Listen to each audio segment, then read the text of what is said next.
চিলনীয়ে চিকাৰ এৰি নাযায়।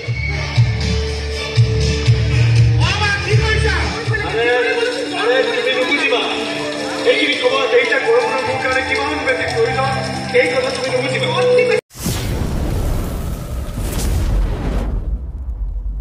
নমস্কাৰ, মই মিত্ৰ আপোনাক সকলোকে স্বাগতম জনাইছোঁ অন্য এটা ভিডিঅ'ৰ মাজলৈ। আৰু আজি হৈছে 14 তাৰিখ 14 ডিচেম্বৰ আৰু আজি মই বৰ্তমান আছোঁ বঙাইগাঁৱত বাৰ ঘৰত। আৰু আজি আমি গৈ আছোঁ থিয়েটাৰ চাবলৈ। হয়তো এই বছৰৰ এখন শেষ নাটক হ'ব মোৰ। বহুতখন চালোঁ আৰু ভিডিঅ' যিবিলাক থিয়েটাৰ চাইছোঁ বা যিবিলাক নাটক চাইছোঁ তাৰে ভিডিঅ'বিলাক মই এইটোৰ ডেছক্ৰিপশ্যনত গোটেইকেইটা দি দিম। আপোনালোকে যোনে যোনে চোৱা নাই চাব।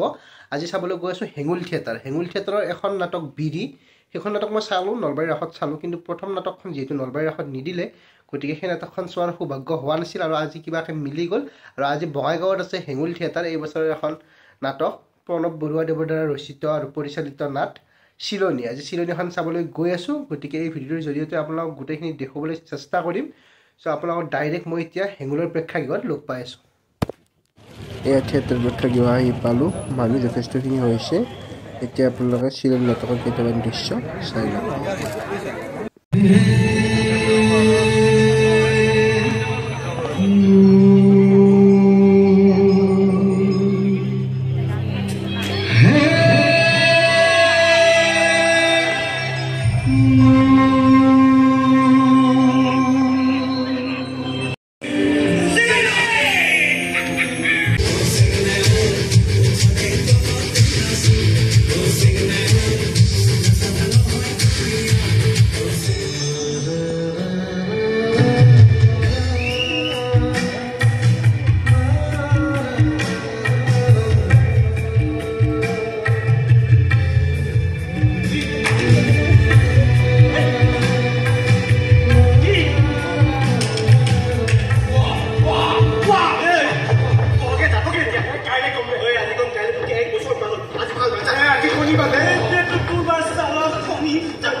মানুহজনী এইটো অৱস্থাত এনেকৈ ভিক্ষা কৰোঁ, বেলেগ কাম কৰিব নোৱাৰে। আমাৰ কামবোৰ বেলেগ। আজিহে এনেকে আছো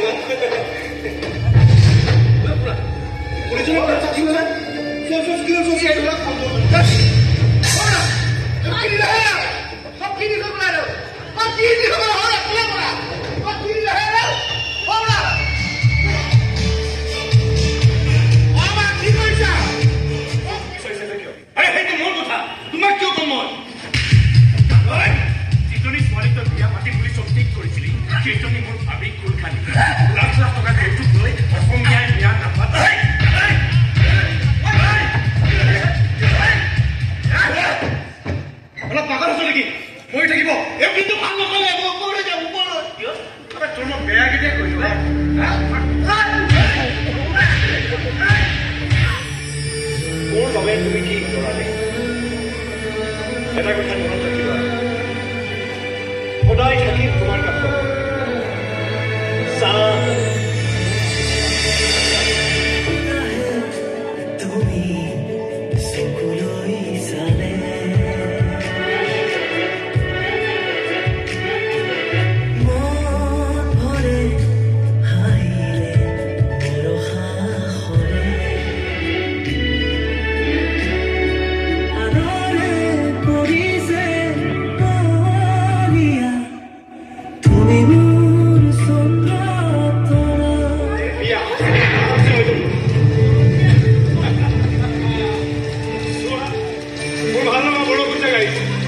এইখিনি সময়ত তুমি এনেকুৱা যে কৰিবলৈ বিচৰা নাছিলে জানো?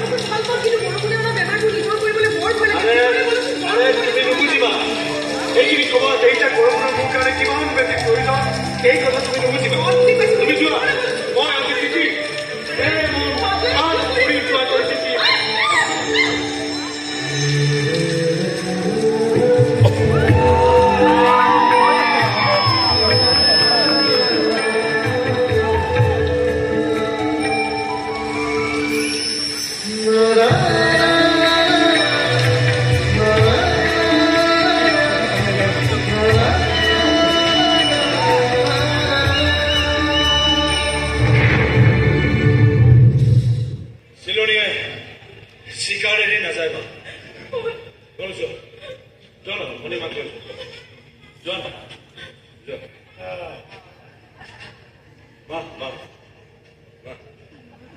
সেইদিনা তোমাক প্ৰথমবাৰ লগ পাওঁতে মই কৈছিল তোমাক লগ পালে মই হাজাৰটা গালি পাৰিম গালি লাখো হ'ব পাৰে কোটিও হ'ব পাৰে শেষত কিন্তু মাক সাৱটি ধৰি কপালত চুমা এটা খাবলৈ খুব কম বুলি কৈছিল মোক মায়ে চুমাক খাবলৈ নাখাই সুধিছিল সেইদিনা ক'ব পৰা নাছিল মোক আজি কোৱাচোন মা মোৰ মায়ে মোক চুমা খাব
নাটকখনি জমনিকা পৰিৱেশ সন্মুখত মাত্ৰ দুটিমান নাট্যভূত বাকী আছে আৰু দুটিমান নাট্যভূতৰ পিছতে আজি আমাৰ প্ৰথম নিশাৰ চিলনী জমনিকা পৰিৱেশ সদাস্পদৰ প্ৰবৃদ্ধ অসম উন্নতি সভা বঙাইগাঁও জিলা সমিতিৰ সৌজন্যত আমি দুটি নিশাৰ কাৰ্যসূচীত আপোনালোকৰ মাজত উপস্থিত হৈছিলোঁ বহুতৰ মৃত্যুৰ কাৰণ হ'ল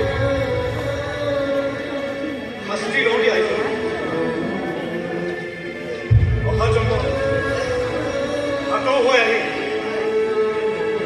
সকলোৱে ক'ব পৰা গ'ল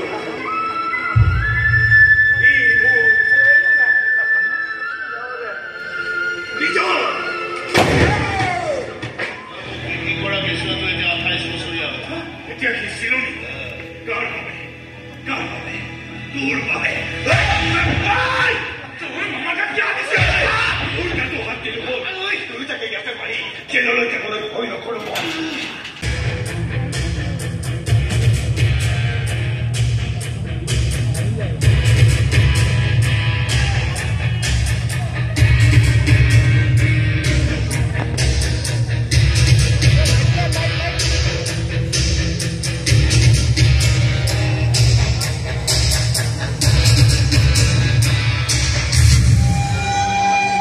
পাখি পিঠিত থাকিলে কোনে গুজি লয় চিলনীৰ পাখি কালৰ সৈতে যুঁজিও মই চিলনী এনেদৰে চিলনীৰ অন্ত পৰে আৰু এই বছৰটোত মই 8খনমান নাটক চালোঁ তাৰে ভিতৰত সকলোতকৈ ভাল লগা নাটক হৈছে চিলনী কাৰণ ইয়াৰ কাহিনীটো বাস্তৱ সমাজত ঘটি থকা ঘটনাৰ আধাৰত ৰচিত আৰু কমল লোচনৰ অভিনয়টো ক'বই নালাগে সুন্দৰ অভিনয় লগতে সকলোৰে অভিনয় ভাল হৈছে যোনে যোনে এতিয়ালৈ চিলনী চোৱা নাই আপোনালোকক হেমুলৰ প্ৰেক্ষাগৃহত আহি চিলনীখন চাবলৈ মই অনুৰোধ জনালোঁ আপোনালোকে যদি ভিডিঅ'টো ফেচবুকত চাইছে তেন্তে পেজটো ফ'ল' কৰি দিব আৰু যদি ইউটিউবত চাইছে চেনেলটো ছাবস্ক্ৰাইব কৰি দিবলৈ নাপাহৰিব আজিলৈ মই ভিডিঅ' লৈছোঁ বিদায় শুভৰাত্ৰি